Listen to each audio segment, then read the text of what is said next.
এগরা ১ নম্বর ব্লকের প্রশাসনিক দপ্তরের একেবারে ছাদের মাথায় দীর্ঘদিন ধরে পড়ে রয়েছে সরকারি টাকায় কেনা সবুজ সাথী সাইকেল। রোদ বৃষ্টি লেগে সবুজ সাথী সাইকেলগুলি জং ধরে জরাজীর্ণ। এমএলএ এবং বিডিওর কাছে জানতে চাইলে প্রত্যেকে বিষয়টি এড়িয়ে যায়। এই সাইকেলগুলি স্কুলের রিকিউজেশন মতো ডিস্ট্রিবিউশন করা হয়, তাহলে কি হিসেব বহির্ভূত সাইকেল বানানো হয়েছিল?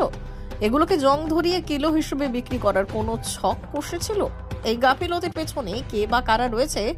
ধোঁয়াশা এগরা বিধানসভা কেন্দ্রের বিধায়ক, তিনি পুরোপুরি বিষয়টি এড়িয়ে এগরা ১ নম্বর ব্লকের সমষ্টি উন্নয়ন আধিকারিক জানেন বলে জানিয়েছেন। শুনুন, তৃণমূলের আমলে একটা কালচার দাঁড়িয়ে গেছে, এরা চুরি করবে। বিভিন্ন নতুন নতুন পদ্ধতিতে চুরি হচ্ছে। শিক্ষার ক্ষেত্রে আপনারা দেখেছেন কিভাবে চুরি হয়েছে। তারপরে ইট বালি কয়লা পাথর এগুলো চুরি হয়েছে। বিকাশ ভট্টাচার্যরা লড়াই করছে, শামীম সায়ন ব্যানার্জিরা লড়াই করছে, ওগুলোতে যখন চাপা পড়ে গেছে, এবার এখানকার যে এমএলএ এমপি অন্য দলের এমএলএ যারা আছেন তারা তো খাবে, সভাপতি খাবে, তো কোথা থেকে খাবে?